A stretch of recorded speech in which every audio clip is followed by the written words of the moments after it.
Another Andy B 2-minute video. So, we do recording at home for the Berry Bunch stuff, and Joe does art time, and we have a camera that looks down on top of a table, and we've used a webcam for ages, and we're using a mobile phone now, and I was thinking, oh, how do I do it? So I quite like making stuff, and well, I started with some cardboard, and I cut it up, and I made it into a shape, and it didn't work all that well.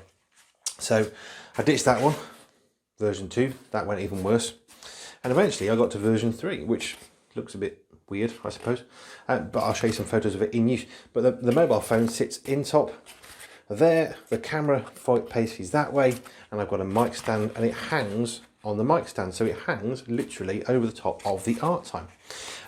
The first version, it kind of worked, but it was a bit flat and I couldn't get the buttons. So I cut these holes in. The second time I did it, I tried to copy it, but I didn't really score it very well. Went to fold it, it all went horribly wrong. So we ended up with this, which works, and we just used it this morning for the first time.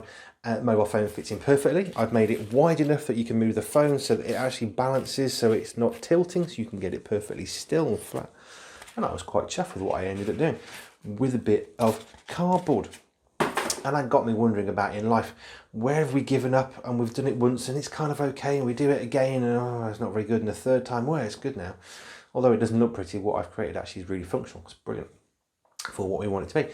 But where is God wanting us to try again? To take something of what we learned, bring it forward and adapt it and redo it and make it better than it was before. I've just built a monitor stand for my computer because I can't use a monitor because it doesn't sit in the right place. So I got some bits of wood and I screwed them together. Now it's at the right height for my eyes. It's really cool. But how often do we struggle and strain with stuff that doesn't really quite work? And God's there saying, look, I've got a better plan for you. In our case, it's a piece of cardboard for a webcam replacement, so a mobile phone sits in the top for Joe's art videos.